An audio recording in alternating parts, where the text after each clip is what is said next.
नमस्कार दोस्तों, मैं शुभम गुप्ता आप सभी लोगों का अपने YouTube चैनल माँ महेश्वरी बीएससी कोचिंग क्लासेस में स्वागत करता हूँ। आज की इस वीडियो में मैं आप सभी लोगों को कॉची रीमान इक्वेशन के बारे में बताएंगे। यानी अपना आज का टॉपिक है कॉची रीमान इक्वेशन।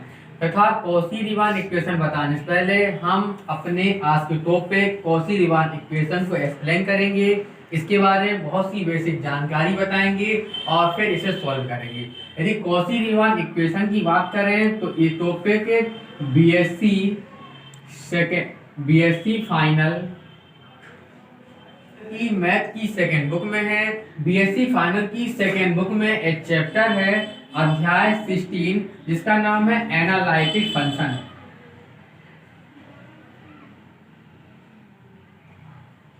इस चैप्टर एनालिटिक फंक्शन यानी विश्लेषित फलन में कॉची रीमान इक्वेशन का टॉपिक है तथा इसके साथ ही कॉची रीमान इक्वेशन का टॉपिक फिजिक्स एमएससी में भी है। जब हम फिजिक्स सब्जेक्ट से एमएससी करते हैं तो इसके फर्स्ट सेम की कौन सेम की इसके फर्स्ट सेम की फोर्थ यूनिट में कॉची रीमान इक्वेशन का टॉपिक है। यानी आज का अपना topic Cauchy Riemann equation BSc final वालों के लिए और फिजिक्स से एमएससी करने वालों के लिए, इन सभी लोगों के लिए बहुत मोस्ट है। आज की इस वीडियो को आप लोग पूरा देखिए तथा इसमें हम आप लोगों को कॉची रीमान इक्वेशन के बारे में बहुत सा बेसिक नॉलेज, इसका पूरा कॉन्सेप्ट और इसके संबंधित और अन्य तत्व और इससे संबंधित और अनेक फैक्ट बताएंगे तथा हम कॉची रीमान इक्वेशन का सॉल्व इसकी अगली वीडियो बताएंगे। क्योंकि एक ही वीडियो में सब बताने में वीडियो बड़ी हो जाएगी, तो आज की इस वीडियो में हम पहले कॉची रीमान इक्वेशन को एक्सप्लेन करेंगे, इससे संबंधित बेसिक जानकारी तथा कुछ महत्वपूर्ण तथ्य देखेंगे तथा अगली वीडियो में हम आप लोगों को कॉची रीमान इक्वेशन का सॉल्व बताएंगे। तथा यदि हम जब किसी टॉपिक को पढ़ते हैं, यदि पहले उससे संबंधित बहुत सारी जानकारियां या उसके कॉन्सेप्ट या उसे अच्छे से एक्सप्लेन कर लें तो वो टॉपिक हमें आसानी से समझ में आ जाता है और हमसे बनने लगता है तथा हमें उसे रटना नहीं पड़ता। तथा यदि किसी टॉपिक को पढ़ते समय हमें उसका पूरा बेसिक कॉन्सेप्ट पता नहीं होता तो नॉर्मली अधिकांशतः हमें उससे संबंधित बहुत सी चीजों को रटना पड़ता है। तो पहले हम अपने टॉपिक कॉची रीमान इक्वेशन को एक्सप्लेन करेंगे। आप लोग इसे नोट भी कर सकते हैं। तो प्रारंभ करते हैं अपना आज का टॉपिक कॉची रीमान इक्वेशन। तो पहले हम अपने आज के टॉपिक कॉची रीमान इक्वेशन को एक्सप्लेन करेंगे कि ये कॉची रीमान इक्वेशन क्या होता है ना। फिर इसके बाद हम देखेंगे कॉची रीमान इक्वेशन को कैसे प्रूव करते हैं, कैसे डिराइव करते हैं।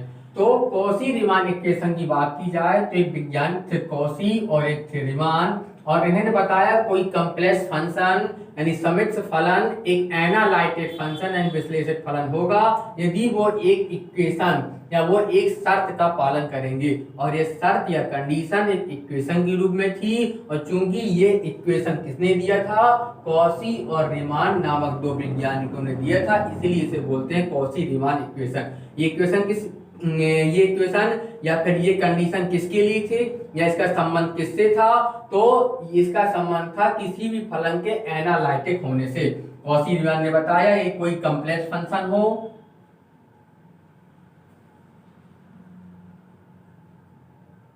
और कॉम्प्लेक्स फंक्शन कितना मान लें हम, एफ जेड बराबर कोई भी ले सकते हैं u plus I V. Complex यानी समिश्र, और समिश्र फंक्शन या समिश्र संख्याएं वो होती हैं जो रियल पार्ट और इमेजिनरी पार्ट से मिलकर बनी होती हैं। रियल पार्ट यदि किसी भी संख्या के साथ आई नहीं लगा या आई का यूज नहीं हुआ, यदि कोई संख्या बिना आई के लिखी है तो उसे हम बोलते हैं रियल पार्ट, है ना। ये क्या होगा, ये होगा रियल पार्ट होगा। और यदि कोई संख्या आई के साथ आई के रूप में लिखी है या उसके साथ आई लगा है तो वो होता है इमेजिनरी पार्ट। आई क्या है, आई होता आयोटा और इसे स्मॉल आई से शो करते हैं, इसका मान होता है अंडर रूट माइनस आई। तो समिश्र संख्या समिश्र फलन जो वास्तविक और अधिकल्पित पार्टों दोनों से मिलकर बनी हो। तो इसमें क्या था, कोई कॉम्प्लेक्स फंक्शन क्या होगा, एनालिटिक होगा। यदि वो एक बिंदु जेड पर, और जो बिंदु जेड है ये भी कैसा लेना है हमें, एक कॉम्प्लेक्स संख्या के रूप में लेना है। बिंदु जेड भी एक कॉम्प्लेक्स बिंदु होगा। इसे किस प्रकार मान ले, वास्तविक और अतिकल्पित पार्ट के रूप में। तो हमने माना जेड बराबर एक्स प्लस आई वाई, जहां एक्स क्या है, वास्तविक पार्ट है, इसके साथ आई नहीं है, प्लस इन दोनों का योग यानी दोनों के रूप में होना चाहिए। आई किसके साथ है, वाई के साथ, तो वाई कैसा है, अधिकल्पित पार्ट है। देन जेड प्लस जेड बराबर एक्स प्लस आई वाई, ये भी एक कॉम्प्लेक्स संख्या या कॉम्प्लेक्स बिंदु है। तब फलन एफ जेड बिंदु जेड बराबर एक्स प्लस आई वाई पर क्या होगा, ये एनालाइटेड फंक्शन होगा, है ना, क्या होगा, एनालाइटेड फंक्शन होगा।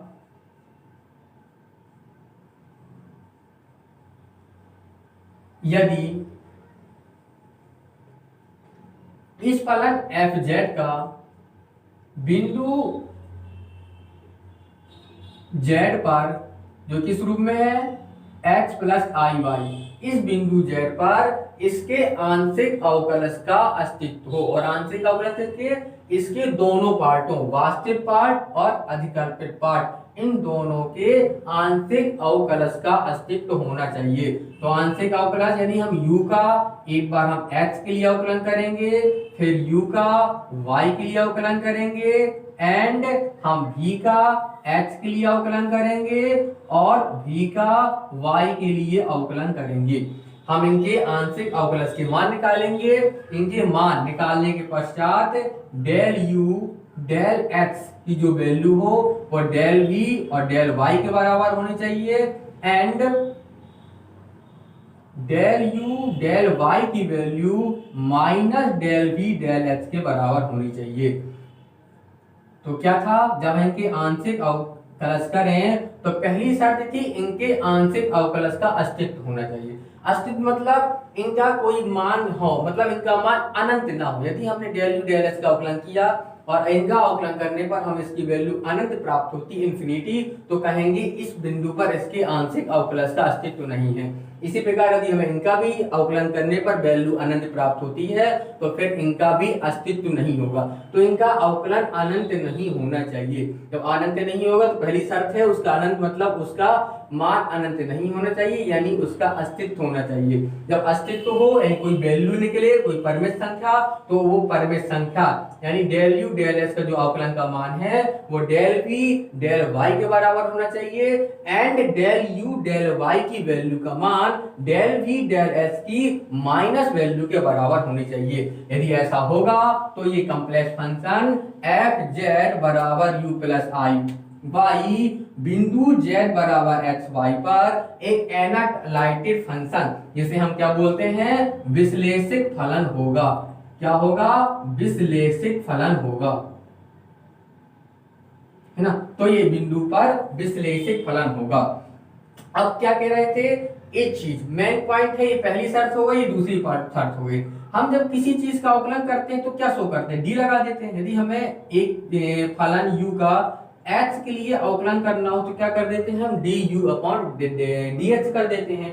जब du अपॉन dx करते हैं तो इसे बोलते हैं फलन u का बिंदु x पर अवकलन करना। लेकिन यहाँ पे हम क्या बोल रहे हैं, बार बार आंशिक अवकलन। आंशिक अवकलन किससे शो करते हैं, हम अवकलन को d इंग्लिश में डिफरेंशियल बोलते हैं, तो d से शो कर देते हैं।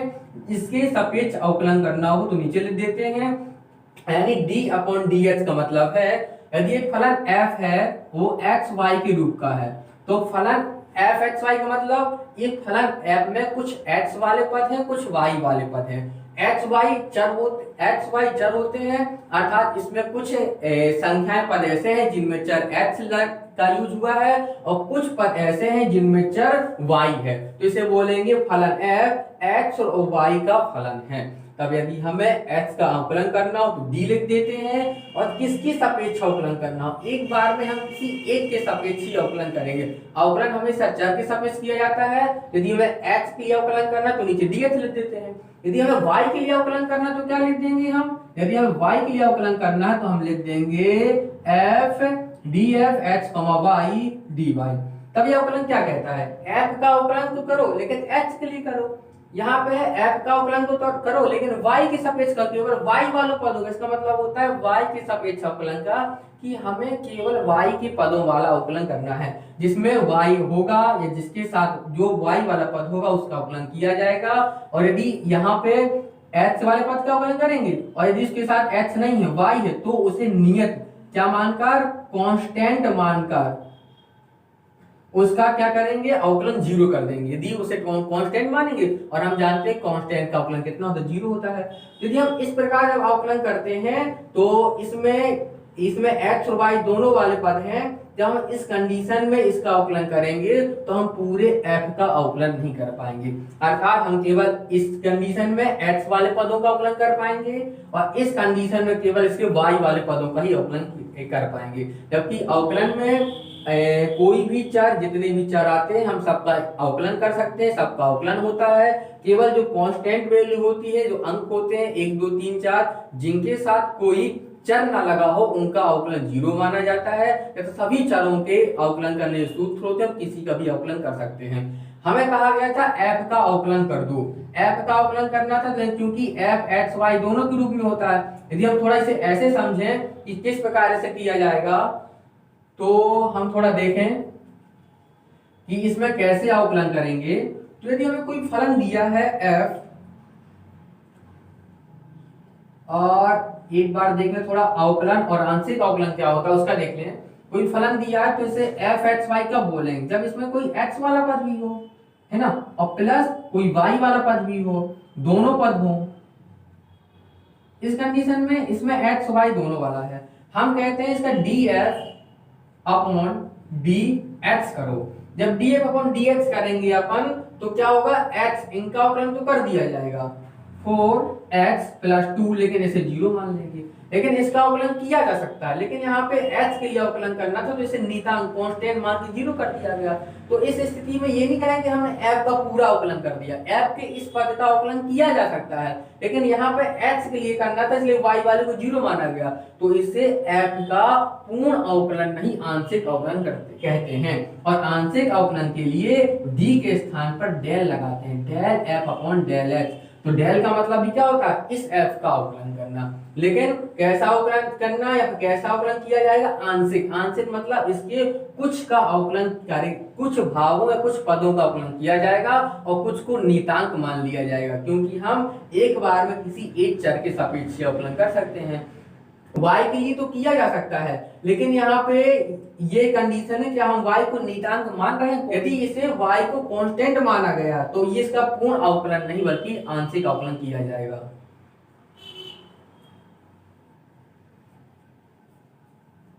जब हम किसी का आंशिक अवकलन करते हैं तो उसे डेल से शो करते हैं, यानी h के लिए यदि आंशिक अवकलन करना है तो डेल अपॉन डेल x, और यदि उसका अवकलन करना है तो d अपॉन dx, अर्थात अवकलन को d से शो करते हैं और आंशिक अवकलन के लिए d के स्थान पर डेल बनाते हैं। अभी आंशिक अवकलन कब किया जाता है, किस स्थिति में किया जाता है, यदि हमें कोई फलन दे दिया जाए f, और x और y दोनों का फलन हो, जिसमें कुछ x वाली वैल्यू हो, कुछ y वाली वैल्यू हो। इसमें हमें दे दिया है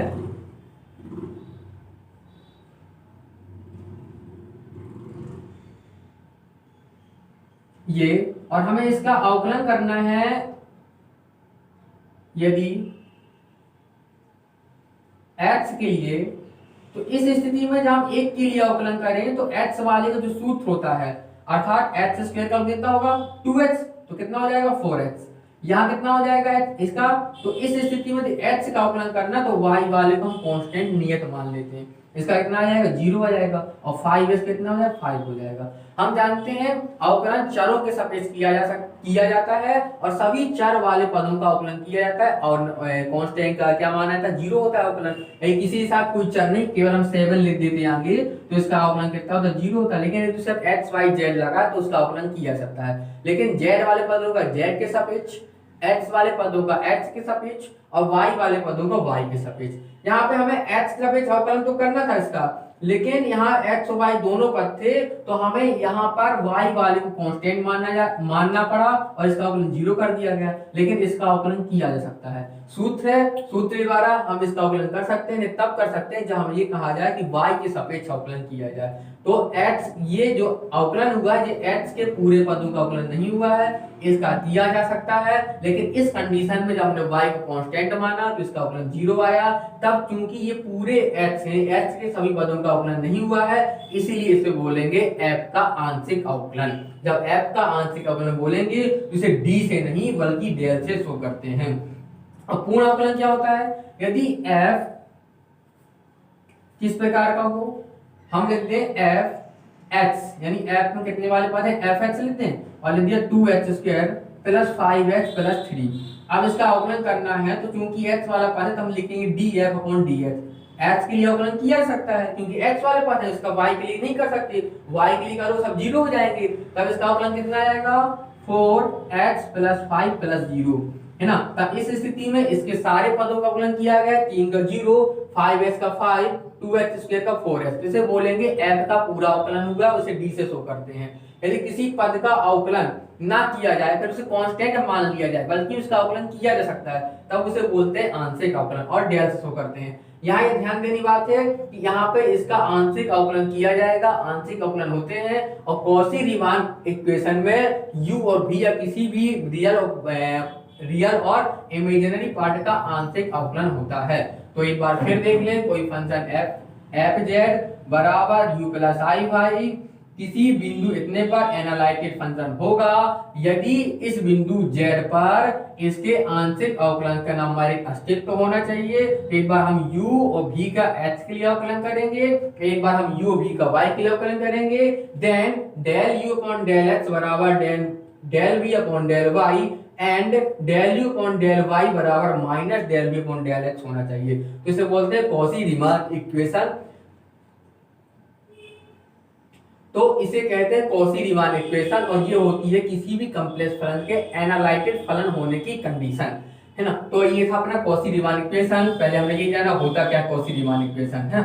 अब दूसरा क्या था कि ये कॉर्पोरेट हमने बताया इसे एमएससी में भी है, बीएससी में भी है। तो जब एक ही क्लास में दोनों को टॉपिक हम जानते हैं, जो एमएससी का स्तर होता है, बीएससी थोड़ा उच्च होता है, उसके क्वेश्चन टॉपिक थोड़ा हार्ड होते हैं या फिर बोलो डिटेल में होते हैं। तो ये क्वेश्चन दोनों जगह आता है, तो हम इसे क्या दोनों में सेम मेथड से सेम करते हैं, कुछ अंतर होता है इसमें। तो हम बता दें मैथ के जब कोई भी सवाल लगाए जाते हैं, तो हम मैथ जब कोई सवाल लगाते हैं, किसी सवाल को लगाने की विधि अलग अलग हो सकती है, लेकिन हम किसी भी सवाल को किसी भी विधि से लगा सकते हैं और उसका आंसर भी इक्वल आता है।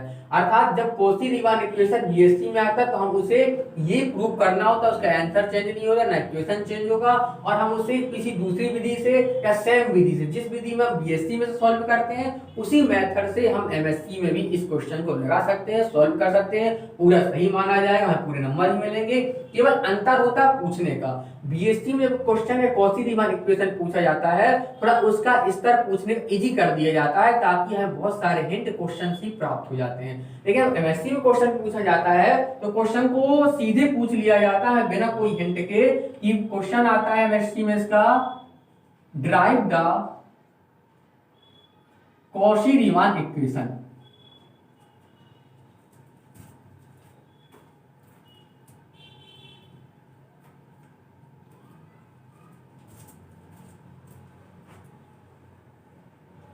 तो जब एमएससी में क्वेश्चन पूछा जाता है तो किस प्रकार पूछा जाता है, पहले वो देख लें।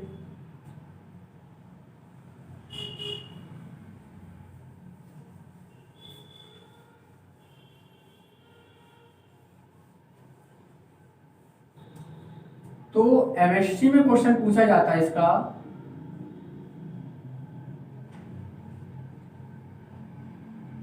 Drive the Cauchy Riemann equation.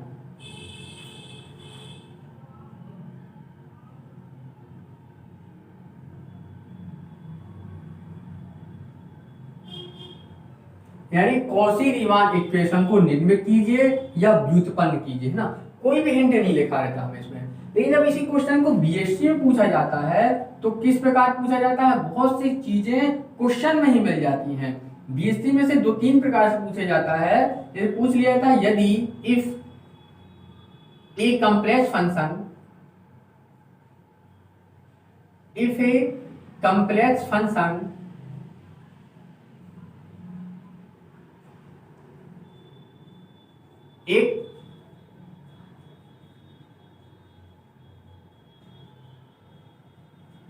एक समित संख्या एफ जेड बराबर यू प्लस आई भी के रूप का है, या एक कम्प्लेक्स फंक्शन एफ जेड बराबर यू प्लस आई भी है, देन तब ये कम्प्लेक्स फंक्शन बिंदु z बराबर x प्लस आई वाई पर एनालिटिक फंक्शन होगा यदि इफ बिंदु z बराबर x प्लस आई वाई पर इसके दोनों u एंड v के सभी आंशिक अवकलजों का अस्तित्व हो, सभी आंशिक अवकलजों का अस्तित्व हो, एंड क्या हो जाएगा हमारा डेल u डेल x बराबर del y del v upon del y and del u del y बराबर minus del v upon del y। तो जब ये क्वेश्चन बीएससी में शुरू में पूछा जाता है तो देखो हमें कितने सारे हिंट दिए गए हैं। यहाँ पे सबसे पहले हमें कॉम्प्लेक्स फंक्शन ही दे दिया गया किस रूप में मानना है। यदि हमने इसे बहुत अच्छा लगा रखा है, बनता भी है, और हमें शुरुआत याद नहीं आ रही कहाँ शुरुआत किया जाता है, कहाँ से लगाए हम, तो हमें कॉम्प्लेक्स फंक्शन ही दिया जाता है कि एफ जेड बराबर यू प्लस आई भी लेना है हमें, और ये बिंदु भी हमें यदि भूल रहा है तो मिल जाता है कि बिंदु z बराबर x प्लस आई वाई है। तब ये फंक्शन एनालिटिक विश्लेषण होगा यदि हमें क्या करना है u और v के आंशिक अवकलज ज्ञात करना है। और अभी ये भी ये समझ में ना आ रहा हो कि इसके आंशिक अवकलज को करना नहीं, कौन कौन बिंदु में कौन कौन से अवकलज निकालना है, तो वो भी पूरा हिंट दिया है क्या प्रूव करना है del u upon del x बराबर del v upon del y। यदि समझे बड़ी डीपली तो u का x के लिए अवकलन करना है, v का y के लिए करना है, और u का y के लिए करना है दोबारा, और v का भी y के लिए करना है।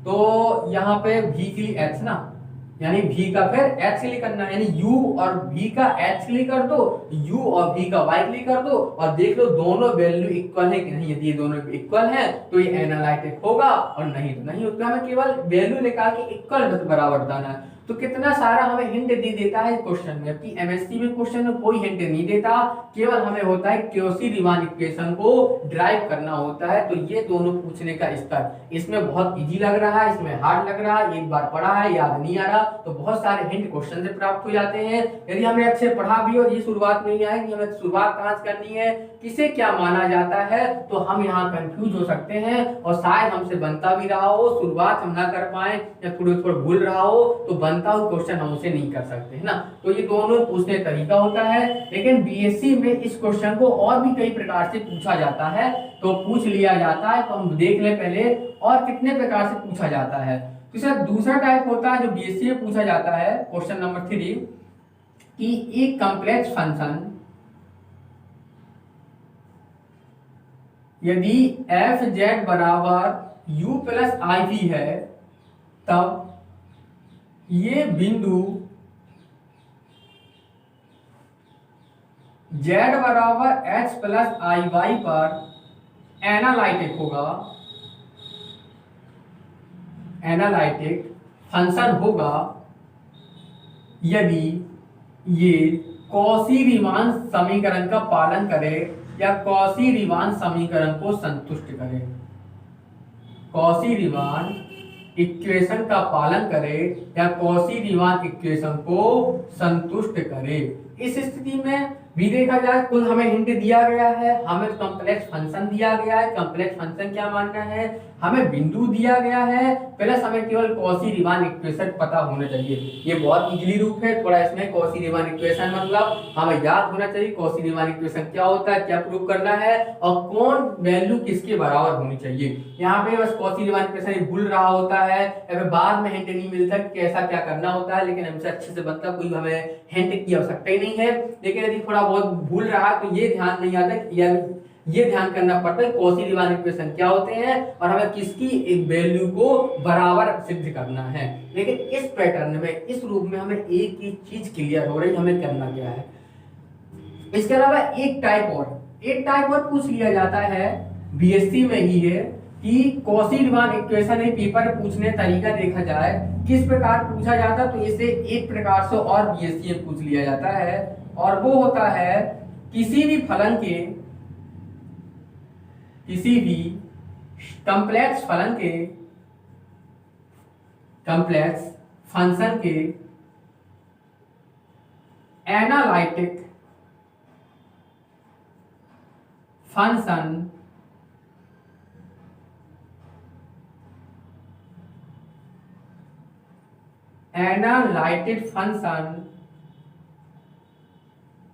होने की नेसेसरी कंडीशन ज्ञात कीजिए। ये पैटर्न भी या ये रूप भी बीएससी पूछा जाता है। जब ये पूछा जाता है तो ये क्वेश्चन थोड़ा अब हार्ड हो गया। और हार्ड तो कैसे हो गया, किसी भी कॉम्प्लेक्स फंक्शन, केवल इतना पता चला है कोई कॉम्प्लेक्स फंक्शन लेना है, उसे एनालिटिक सिद्ध करना है और जब एनालिटिक सिद्ध करना है तो उसकी नेसेसरी कंडीशन पूछ रहा है कि इसकी नेसेसरी कंडीशन क्या होगी। तो हमें इसकी नेसेसरी कंडीशन यानी कॉची रीमान इक्वेशन भी अच्छे से पता होनी चाहिए, कॉम्प्लेक्स फंक्शन किस रूप में कैसा लिया जाता है वो पता होना चाहिए और एनालिटिक फंक्शन सिद्ध होने के लिए किसकी वैल्यू किसके बराबर सिद्ध करना पड़ता है वो भी हमें पता होना चाहिए।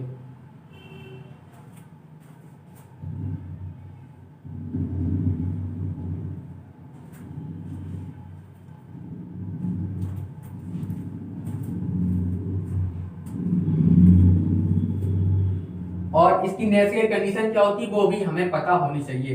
तो ये थे बीएससी और एमएससी में इस कॉची रीमान इक्वेशन को किस प्रकार पूछा जाता है उसका तरीका, कि बीएससी में क्वेश्चन और एमएससी दोनों हैं, दोनों को सेम तरीके से हल करेंगे, दोनों में सेम मेथड लगाएंगे। तो दोनों में क्या अंतर है, बीएससी में केवल पूछने और पूछने तरीका अलग होगा, बीएससी में इस क्वेश्चन को इस रूप में पूछा जाएगा और एमएससी में सीधे पूछा जाएगा derive the Cauchy Riemann equation. अब देखते हैं ये क्वेश्चन, ये इक्वेशन कैसे हल करते हैं या फिर कैसे किसी कॉम्प्लेक्स फलन के एनालिटिक फलन होने की कंडीशन डिराइव करते हैं। तो अब देखते हैं solve the Cauchy Riemann equation, Cauchy Riemann equation का हल क्या है।